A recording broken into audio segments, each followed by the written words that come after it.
Now it's time for more Chakotay's Odyssey, featuring the adventures of Janeway. Christine, we watched this one together. Yes. Season 3, Episode 3. It's called The Chute. Yeah. Once again, they're terrible at naming these episodes. I'm going to rename it. Should be called The Bromance of Harry Kim and Tom Paris. The Attempted Murder of Tom Paris would be a better title.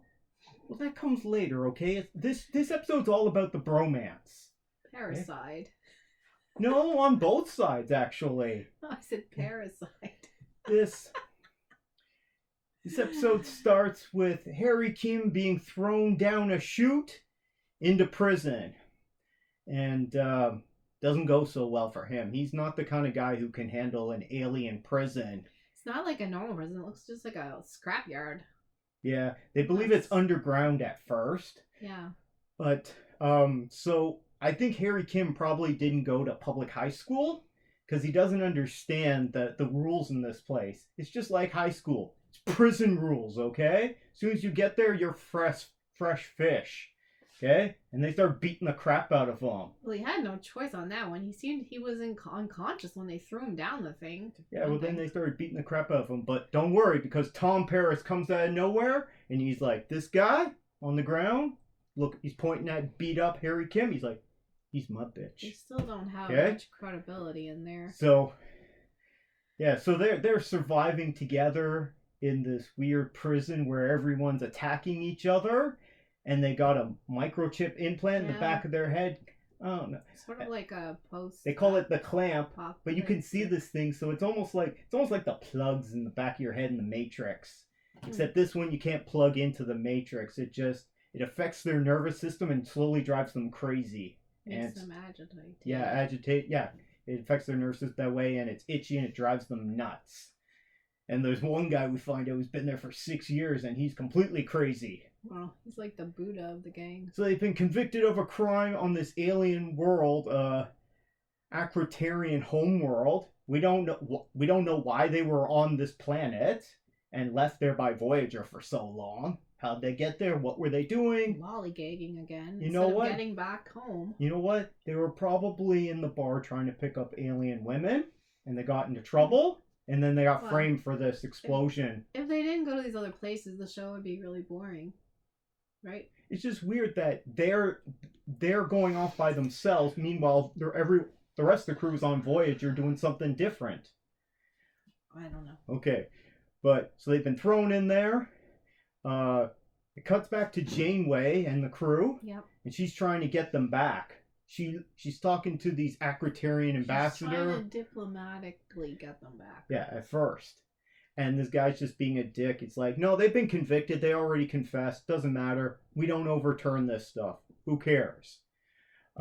She doesn't like that. So she wants to get them out. I found the story with Janeway and the rest of the crew was more interesting than the Harry Kim and Tom Paris bromance there. What'd you think? I don't know. Well, they, again, do things against Starfleet rules. They go around to a bunch of ships from a place they don't know anything about and demand to be board them, for one thing. These aliens first demand to board them, and they're like, we ain't having that. They just pick on random ships and are saying they're going to board them. They shouldn't be doing that. And then, so they find the culprits. Well, they're going after these smugglers because they're doing their own investigation. They go after these smugglers who are also terrorists. They shouldn't be doing that. Anyway, and then they catch the bad guys, but these other fellows don't seem to care. Yeah, so they catch the real bad guys, and then they're like, okay, we'll give you the real people. We did your job for you. So we made these aliens look like idiots. And that guy, he's like, no. It's all right, Don. Don't worry. Get out of here. And then they attack them, and Voyager's just like, we don't need this, so they leave. Not that I don't think they were really a threat to them. But they catch these two dumb smugglers who confess to them, of course. And because they still can't get them back, and Janeway's getting sick of talking to this ambassador who's being a real dick, and they're both just, like, not giving an inch. It's like, this is what I'm going to do. No, this is what I'm going to do. Eventually, they get these two smugglers, terrorists, for part of their revolutionary group, right? to get them, tell them where the space station is, because Harry and Tom figure out that they're actually on a prison space station. Yeah, well, that's where they would put them. Because they climb up the chute, they deactivate the shield, climb up the chute, and figure out that they're on a space station, and they just come, throw in a little bit of food, not enough food. Essentially, they want the prisoners to kill each other, this alien species, and that's why no one ever escapes, because they just kill each other. And also they're in space. Hits it and they fly out into space. I don't know. Well, the episode was over in like 2 minutes. It's like they forgot that they thought they had an entire hour, and then they realized they only had 40 minutes for this episode. Yeah, they spent too much time with Tom and Harry in the prison there. They're in bad straits. So they go to negotiate with them. These aliens are being dicks. They won't negotiate. They won't even do a prisoner exchange because Voyager and the crew made them look bad. So they're just like, okay, Voyager's like, okay, we'll just take some of your ships, so they got the smugglers. Then they go to the prison, they break them out. Terrorists. And then they just let the terrorists go and be like, yeah, we're on our way. Screw you guys. It just is over in like probably if you timed it 1 minute and 30 seconds, all of a sudden Janeway and them bust down in the chute with guns, and I mean a lot of the other people in there might already might have been not really criminals either, like Harry and Tom, but they just left them all there again.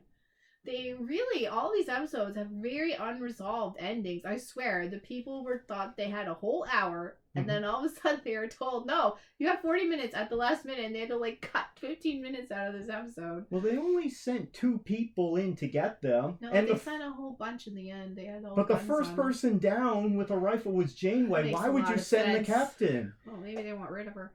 They already abandoned her on the planet for a while.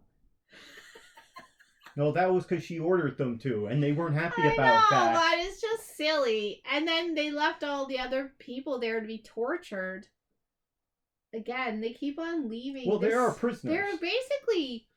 They're just out for themselves. Morally, they're not very good. In this whole Delta Quadrant, they just leave behind, broken hearts and crushed dreams. But this Delta Quadrant is also kind of the Wild West. Well, everywhere they go, everyone's already trying to kill them or... Well, because of maybe some of their things that they've done already. They're what they do is, I don't think it's very Starfleety. Anyway, that was this episode. Over in a minute. Well, they rescued their crew members. Tom is fine, even though he was turning green and was hallucinating. Well, they got Star Trek future medical science, right? So the doctor appears at the end. He's like, "Oh, this," because Tom gets shivved a couple of times, right? Yeah, he's not doing well at all. He's hallucinating. I thought that part of it was really good. Harry and him are in real big trouble. You know how they get those knives? Because they're surrounded by metal. It's like a junkyard. Yeah, I think they probably just carved it out of some pieces of metal that they have down there. The whole thing is like a scrapyard, it looks like. But anyway, yeah, Paris gets shivved a couple of times. Really in bad shape. But at the same time, before they get rescued, they're both going crazy. Well, I liked the part with them. I thought this was a really hopeless place. I liked that part. I did not like the idea that Janeway and I just boarding other people's ships they have no authorization to do that. They have their own authorization. I don't know. It's just kind of crazy.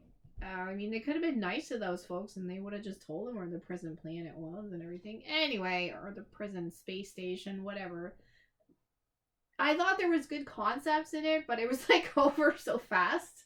I think you might have fallen asleep for part of this. No, I didn't. I just mean the end, they get rescued and the episode's over. 2 minutes. Yeah, it's mostly about that the two of them stuck in the prison there, and right? They don't take the manifesto with them. Oh, that guy's manifesto. Disappointing part. They should have taken it at least as an artifact. Where did he get the paper to write his manifesto over these 6 years? I don't want to know. You know what? It was probably sometime they gave him toilet paper and he's like, no, I'm going to use this to write my manifesto on. Paper mache of waste products. I don't know. Anyway, it was just, I don't know all the rules of this prison place, but it was just, they just left it up open-ended, like the last one when they were rescuing those poor people on the volcano planet. They just left them there. Those were the natives. So Chakotay risks his life to going off a rock, and then they just like abandon Hey, we're them. not talking about that episode, okay? Was this a good episode? Yeah, it was okay. It was not a good ending episode. Was too fast. This season 3, episode 3, I would skip this one if you're looking for good Voyager episodes. But if you love it, let us know down in the comments below. Feel free to leave us a like. That'll make Fluffy Kitty really happy here. I thought that Garrett Wang probably had like something written for him that wasn't so dorky. I found him still pretty dorky. He is dorky, but I didn't think like he got to do something different. I like that part between them at least. But well, that was another exciting episode of Chakotay's Odyssey featuring the adventures of Janeway.